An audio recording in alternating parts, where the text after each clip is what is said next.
3 em 1.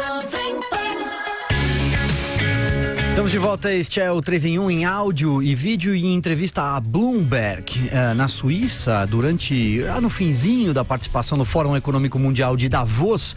O ministro da Economia, Paulo Guedes, disse que pretende zerar o déficit fiscal de 2019.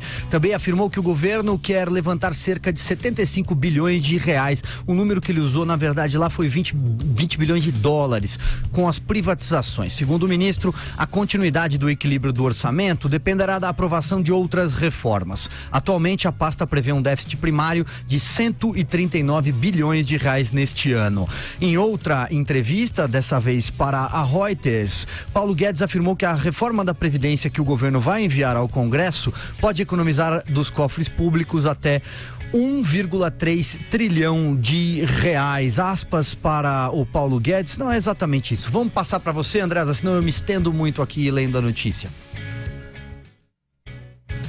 Silvio, a participação do Brasil em Davos foi muito positiva.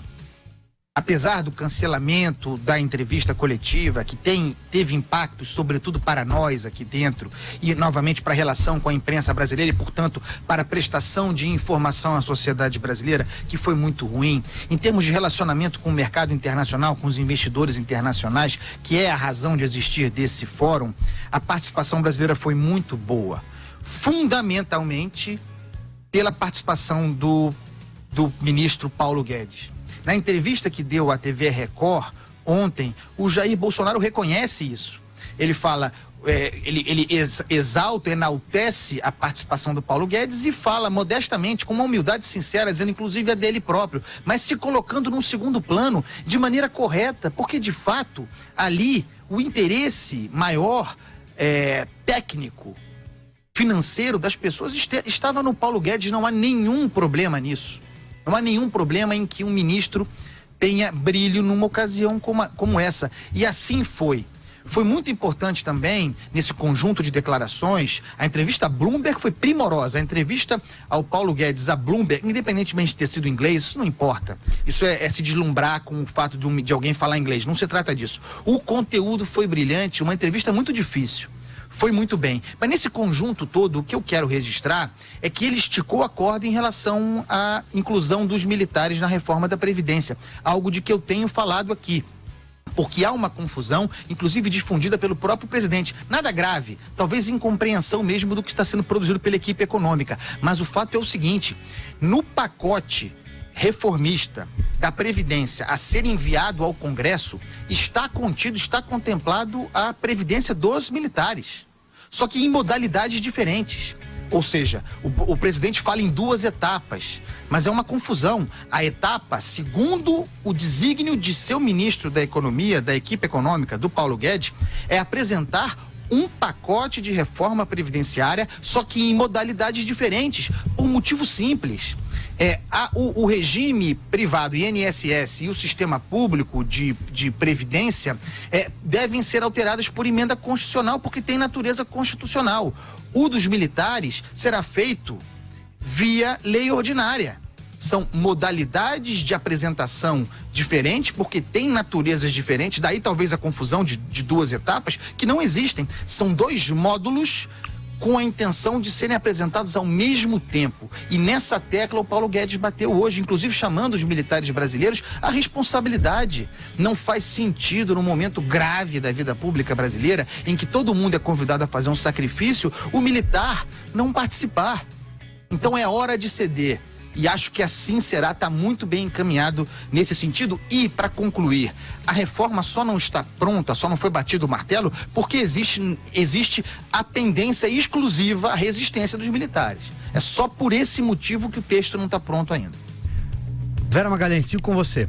Uma ótima entrevista do Paulo Guedes, ótima participação do ministro, todo mundo com quem eu conversei, que está em Davos, conversei com representantes de empresas, conversei com ministros, conversei com governadores que estão presentes ao fórum, todo mundo ressaltando a confiança, a segurança com que o ministro da Economia brasileiro fala e é ouvido, que quando ele fala, as pessoas param para escutar, param para prestar atenção, porque sabem que ali tem consistência, tem compromisso e tem convicção com aquilo que ele está falando. E aí é inevitável o contraste com o presidente, que aparece sempre titubeante, hesitante, que cancela um compromisso 15 minutos antes da sua realização. E não é um compromisso com a imprensa brasileira, não é disso que se trata. É um compromisso da agenda oficial do Fórum Econômico Mundial. Isso é uma coisa sem precedentes, como diz hoje o bem dito editorial do Estadão, que não é nenhum jornal esquerdopata, né? Antes que nos acusem aqui.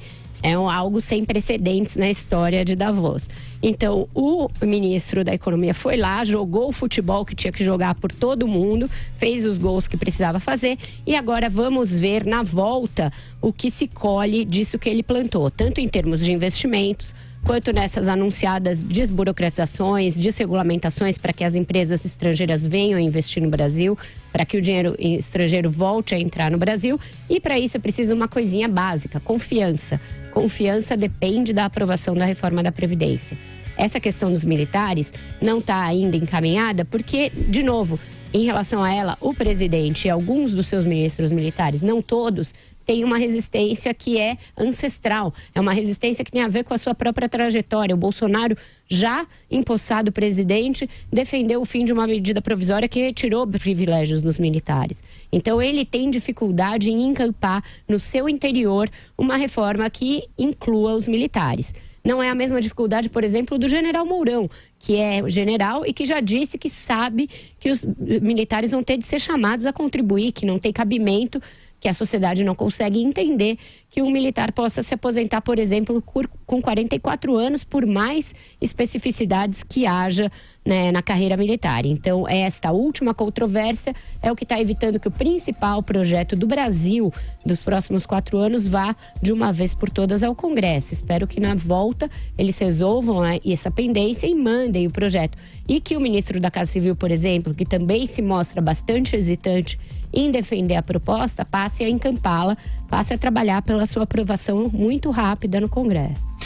Joel Pinheiro, suas considerações? Uma excelente entrevista, na minha opinião, do Paulo Guedes a Bloomberg. E excelente por quê? Porque ele mostrou distinções importantes para quem quer entender a realidade da economia nacional, mostrou ter as prioridades corretas e mostrou também pensar na ordem correta das reformas e das mudanças que ele quer fazer. O sentido geral das mudanças econômicas, a gente já sabe, é em rumo a uma economia mais liberal, que há décadas o Brasil não passa por isso, não passa por uma cabeça mais liberal econômica e tá faltando, tem muitas áreas para se trabalhar aí. Precisa ser uma economia mais aberta, desburocratizada e todo o resto, mas qual que é a prioridade? A prioridade, no primeiro momento, é o desafio do déficit fiscal do Estado brasileiro. O Estado brasileiro gasta mais do que arrecada.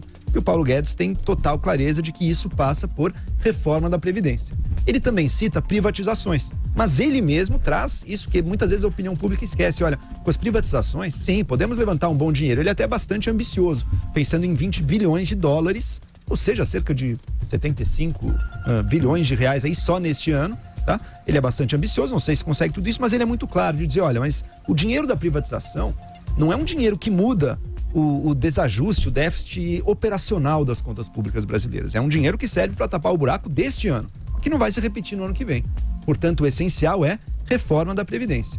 E qual que é o outro gasto recorrente que dá para ser cortado para melhorar nossas contas públicas, diminuir nosso déficit? Subsídios. O Estado brasileiro dá centenas de bilhões de reais em subsídios em vários setores. Mas cortar subsídios é 1 a 1. E cada subsídio pequeno que você corta é uma briga política, é uma pequena batalha. E você vai se desgastando. Portanto, num primeiro momento, você tem que fazer a grande batalha, você tem que fazer a guerra, que é a reforma da Previdência. E depois dela, aí sim, começar a comprar essas pequenas batalhas de redução dos subsídios, para tornar nossa economia mais competitiva e mais produtiva. Em suma, eu me considero uma grande entrevista, o entrevistador também não deixou barato, fez perguntas difíceis, o Paulo Guedes soube respondê-las, então achei que funcionou muito bem. Agora, ele não tem o poder de decisão, né? Quem decide as coisas mesmo é o Bolsonaro. E eu espero que o nosso presidente reconheça que aí ele tem uma oportunidade enorme no campo econômico de ter um governo muito bem sucedido, se ele for capaz de bancar essas mudanças. E vai existir conflito. Pode ter certeza que não é só Bolsonaro e Paulo Guedes que existem no novo governo. Você tem alas dentro do governo, você tem o Congresso, você tem a sociedade civil. Vão ter muitas brigas que terão que ser compradas aí. Eu espero que o presidente compre-as do lado correto, que felizmente já é o lado do seu ministro da Economia.